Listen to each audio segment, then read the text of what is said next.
Hello দর্শক বন্ধুরা, অমর সাহিত্যের পক্ষ থেকে সকলকে জানাই স্বাগত।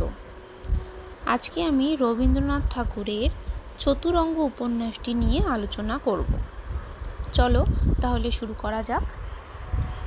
প্রথমেই বলি, রবীন্দ্রনাথ ঠাকুরের চতুরঙ্গ উপন্যাসটি একটি সামাজিক মনস্তাত্ত্বিক উপন্যাস।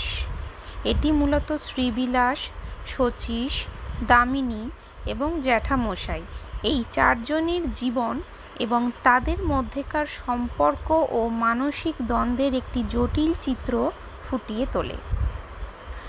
উপন্যাসটির বিষয়বস্তুতে আসা যাক। উপন্যাসটির বিষয়বস্তু মূলত, প্রথমে বলি, প্রেম ও বিবাহ নিয়ে। শচীশ ও দামিনীর মধ্যেকার প্রেমের জটিলতা, দামিনীর বিধবা হিসেবে নতুন জীবনের প্রত্যাশা এবং জ্যাঠামশাইয়ের আদর্শবাদিতা ও দামিনীকে ঘিরে তার মানসিকতা। এরপর আসি পুরুষ মহিলার যে সম্পর্ক সেটা নিয়ে। তো এখানে বলেছে, উপন্যাসটিতে পুরুষ ও নারীর মধ্যে সম্পর্ক, সামাজিক প্রত্যাশা এবং নারীত্বের নতুন সংজ্ঞা নিয়ে আলোচনা করা হয়েছে। এরপর আসি আদর্শবাদ ও বাস্তবতার দ্বন্দ্ব নিয়ে। জ্যাঠামশাইয়ের আদর্শবাদিতা, শচীশের দার্শনিক চিন্তা এবং শ্রীবিলাসের ব্যক্তিগত জীবনের মধ্যেকার সংঘাতের চিত্র উপন্যাসটিতে ফুটিয়ে তোলা হয়েছে। আর সবশেষে আসি মনস্তত্ত্ব হিসাবে।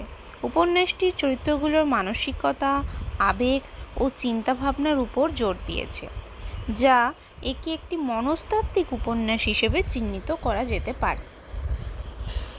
আশা করি তোমরা সবাই বুঝতে পারলে যে চতুরঙ্গ উপন্যাসটিতে আসলে কি বলতে চেয়েছে। আরও যদি এই উপন্যাসটি সম্পর্কে যদি কারোর কোনো জিজ্ঞাসা থাকে, অবশ্যই আমাকে কমেন্টে জানাবে। আর এর রবীন্দ্রনাথ ঠাকুরের বা অন্য কারোর লেখা উপন্যাস, নাটক, গল্প সম্বন্ধে যদি তোমরা কেউ কিছু জানতে চাও, অবশ্যই আমাকে জানাবে কমেন্টে। আমি চেষ্টা করব সেগুলো নিয়ে বর্ণনা দেওয়া। ধন্যবাদ। সবাই আমার চ্যানেলটিকে সাবস্ক্রাইব, শেয়ার করে দেবে আর অবশ্যই লাইক করতে ভুলবে না। ধন্যবাদ।